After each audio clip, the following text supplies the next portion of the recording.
Rummage sales, garage sales, yard sales, or jumble sales, it doesn't matter what you call them, they are a great place to find vintage toys.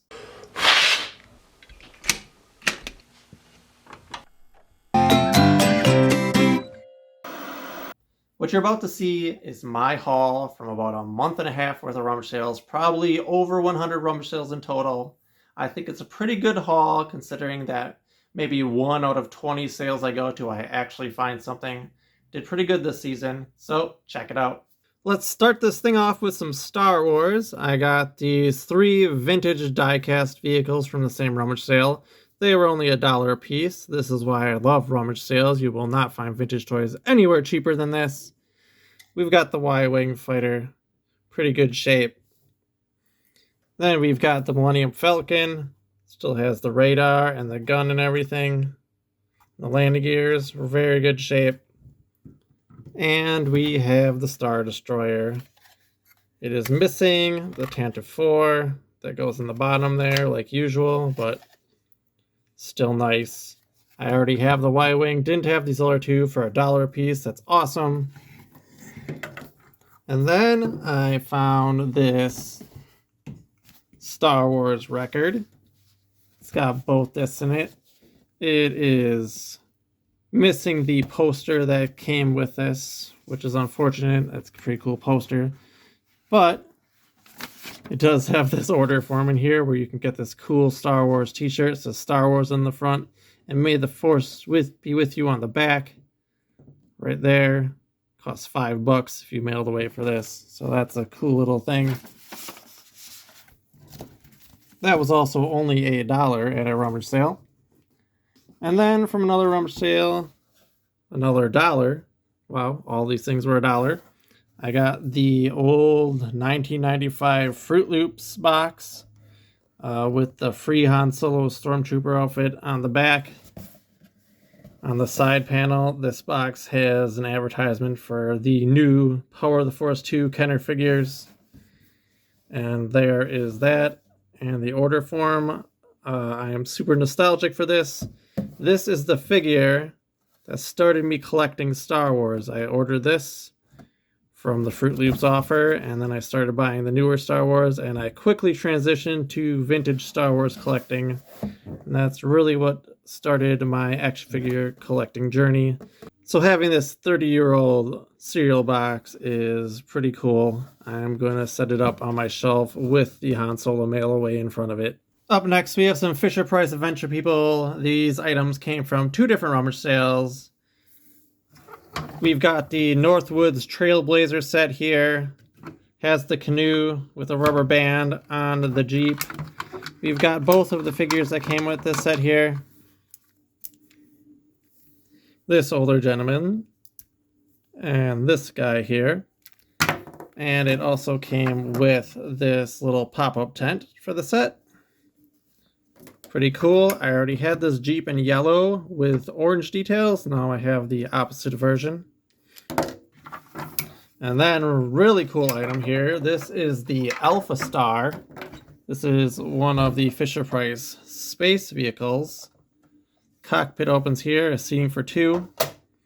This up here steers the wheels. There's a forward and backward button here. I haven't tested these yet, but the battery compartment is clean, so I'm assuming it works. In the back of this vehicle, there is the trailer. It has a little pop-down foot there, and it's got this containment unit, and inside is this rubbery alien frog looking dude, which is really cool. And in the back of the trailer, if you push this button, this little robot comes out. Go gather some rocks or do whatever he's doing, scooping up alien frog poop, I don't know. But that's really cool. He just shoots out of there like that. This set is missing one of the doors for the back containment unit here, and like an antenna and crane that pop in some of these holes. But other than that, it's pretty good. I really like the look of it. It's got that classic 70s, early 80s space vibes, and It's one of the things I really wanted to get for Adventure People. I'm mostly trying to get the space stuff, but I collect what I find as I go. Here we have some Transformers and such. These 4 items here were in a bag of vintage toy parts that I got for 50 cents. There was more stuff in the bag, but these are the highlights. This is the little charging battery, computer station, what have you thing for the Mask Outlaw. You know, the big tanker with the snake oil written on the side. So I don't have that vehicle, but this is probably a piece that's usually missing, so that's good to have. The only G.I. Joe thing I found so far, it's a rummage. It's a missile for the Havoc. And then here is Masters of the Universe Fisto's sword, which I actually needed, so pretty cool to get that in the bag for 50 cents. And here is a G1 Transformer Skydive. He's missing the tail part of the plane, but he still looks good when you transform him. Like so. There you go, there's Skydive. Pretty cool little grab for 50 cents, those items there. And then also from Transformers, this is the shuttle from Skylinks, so the sky part of Skylinks. It's missing like all of its decals except for the rub sign on top here, and the rear end, and well, lots of other parts. But I got this I think for $1, so I thought I could use it for parts. I don't have one, so even just as a shuttle right now in my display, it's gonna look okay. It's got these little bird feet that come out the bottom, and then the head transforms up like that. And you cannot see that. He's got a beak, looks like a bird now. So, pretty cool stuff. More rummage sale randomness now. This stack of Viewmaster slides, or reels, I suppose. There's a lot of good ones in here. We've got Masters of the Universe, Ninja Turtles, Dukes of Hazzard, Spider-Man, Real Ghostbusters. Pretty much all the great 80s properties are in here. I do have a Viewmaster, and I have looked through most of these. Pretty fun. They're really cool. Still to this day, I'm amazed by how 3D they look. I don't know how they do it, but pretty fun. Viewmaster slides, I think I got this whole stack for a couple bucks. Pretty cool. And I've got 2 LJN Gizmo figures here. Yeah. I got these in a bag with a couple of other things for $5. Couldn't go wrong. I now have 3 of these. I still have my childhood one. I had this as a kid. So now we're going to have a whole bunch of Mugwai running around. And then I got a couple little books here that were like 10 cents. Bo Saves the Day. It's a Muppet Show book. Just going to set that up on my shelves behind my Muppet stuff.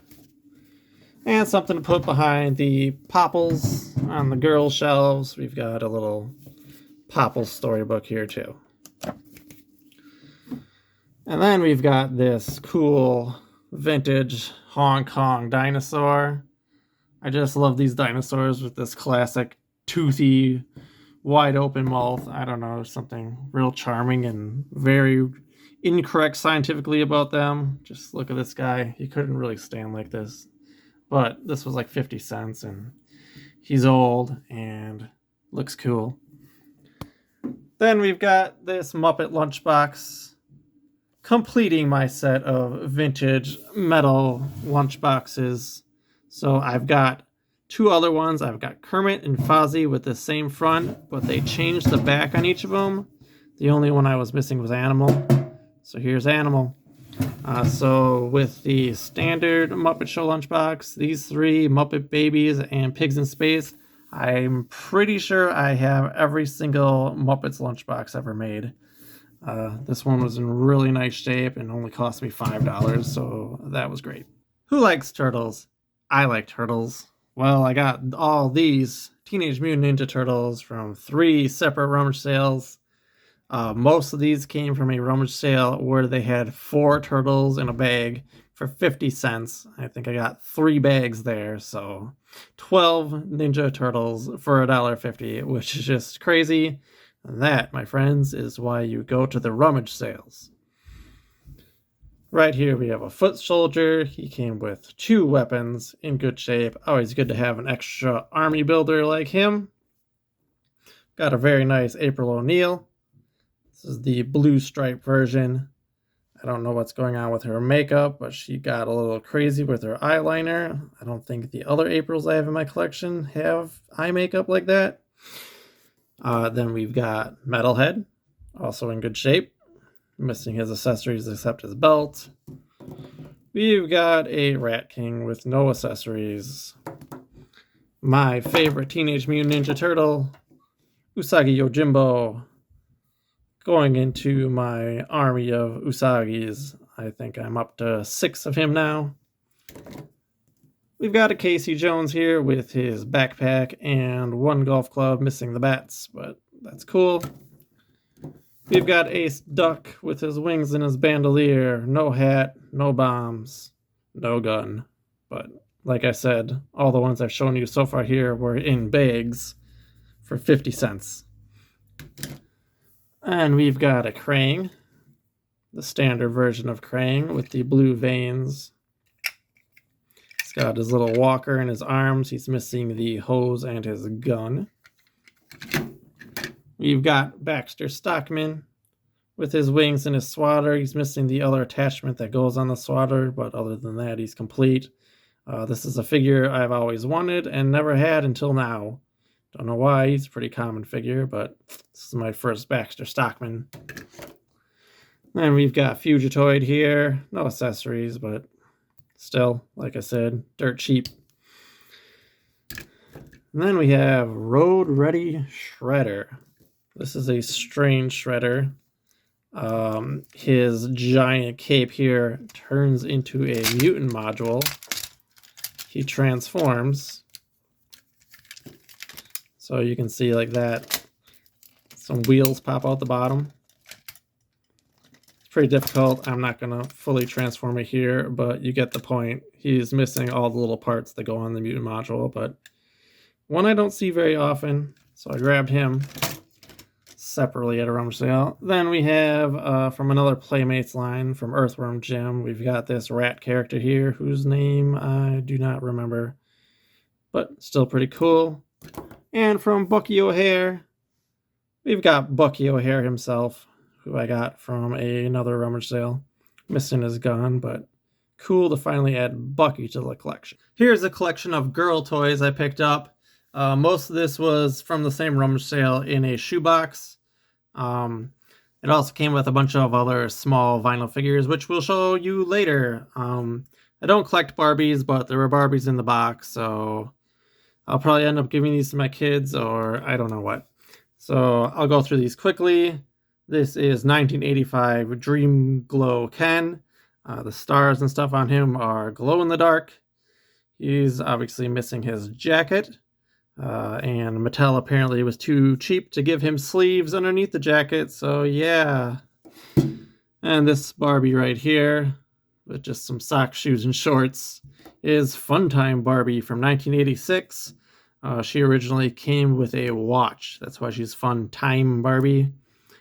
And then this is Dee Dee from 1986, Barbie and the Rockers. I don't collect Barbie, but if I did, it'd probably be Barbie and the Rockers, because I kind of like the story of the feud between Gem and Mattel. Hasbro's Gem and Mattel with Barbie, where Hasbro came up with Gem first, and Barbie was quicker to the market and made Barbie and the Rockers to compete and killed Gem very quickly. Anyway, I also got a bunch of accessories in that shoebox for Barbie, which I didn't bother figuring out what they all are, but there they are. Also in the box, we had Strawberry Shortcake Apricot here, and her little bunny Hops a Lot. These are not her booties. She's supposed to come with blue booties, and I do not know whose little booties these are. So if you're a Strawberry Shortcake expert, please let me know who these belong to. I may have the doll. I have a lot of other Strawberry Shortcake figures. And then the best I got for $1, a whole bag of smalls that came with a bunch of Kenner Seawees. So this is Coral, the redhead, and her little baby Corky. I think this is from the first series in 1978, 79. And also from the first series, we've got Sandy here. Does not have her baby. And then we have Shelly here in green. And we have this white baby Cascade that went with one of the Trapagals in one of the later series. So these are pretty expensive online. I'm pretty happy to grab those, and my wife loves them.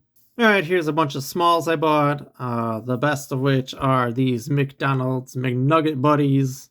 Who doesn't love these guys? They're so much fun. We've got the little popcorn vendor here. We've got the firefighter, tennis player, rock star, and we got this mail carrier, first class McNugget, still sealed in its bag. These are all from 1988. I mean, they're highly collectible, fairly valuable as far as McDonald's toys go. You may have seen they recently did more McNugget Buddies for the adult Happy Meals.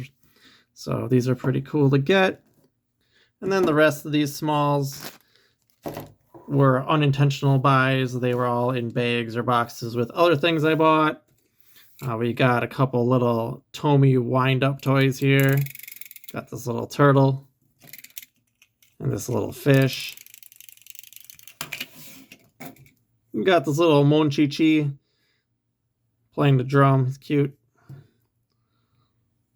This little gorilla guy that the internet tells me is Magilla Gorilla, but he doesn't really look like Magilla Gorilla. Got this little Woodstock that came with a Snoopy doll at one point. These two little bunnies, I believe, are from Hallmark. I don't know what they're called, but they were a thing once, apparently. And we got Sugar Bear, this little Sugar Bear plush from Sugar Crisp cereal. And then we got these two PVC Care Bears. Next up, we have some Lego Hero Factory sets. The original plan was to buy these. They were only $5 a piece, and I was going to go take them to the local Lego shop called Wappy Bricks and flip these for some cash real quick. But I kind of like them, and I held on to them, and I'm pretty sure the kids have already claimed them. So for $5 each, they're still cool Lego sets. This first one from 2012 is the Speeda Demon. He's a pretty cool looking character on a motorcycle. All of these came with instructions as well. And the second one right here is the 2014 Evo XL machine. It's a pretty cool looking mech. The driver inside is like this little Bionicle dude, more like a minifigure. And they've got these two little spider creatures. I don't know. It's a really neat looking mech though. Also came with the instructions. And the last one here is the 2013 Dragon Bolt. It's pretty neat. When I took him downstairs, I saw that his brain glows. It's more of this like rubbery piece here, and it's really cool. So a neat little lightning dragon. Also with the instructions. And lastly, the most expensive thing I bought at the garage sales this year was a bag full of Nintendo Amiibos. I got this whole bag for $15, and I bought these strictly to make some money. I do like Nintendo and the characters, but I'm not really a collector of the things. But for $15 for all these, I thought that was a great deal because most of these will go for at least $15 a piece. So I'm hoping to sell these and make back every single cent I spent on everything at these rummage sales. Should be pretty easy to do since I probably spent under $50 for everything you saw here today. Yeah, so there's a lot of Zelda amiibos here. Like these whole first couple rows. Zelda, Zelda, Zelda, Zelda. And this tentacle monster thing here from Zelda. I've never played that game, so I don't know what that's called. Anyway, and then we've got a little Kirby guy here. We've got Pikachu. We've got Bowser, Mario, and Wario. Another Zelda guy I missed. And then we've got 5 characters here from Animal Crossing. And that's it for the Amiibos. But then in the back, we got some Chibi Destiny guys here. Some non-Amiibo little Zelda Link figures. And in the back row is just some random DC figurines that were also in the bag. But yeah, I'm not dumb. If I see this many Amiibos for $15, I'm going to take them, and I am going to turn a profit. So that's it. I think I did pretty good this year so far, and there's a lot of summer left to go. Let me know down in the comments if you hit up the rummage sales looking for vintage toys, and what's the best thing you found so far this year. Don't forget to leave a like on this video and subscribe if you haven't, and we'll see you next time here in the Toy Cave.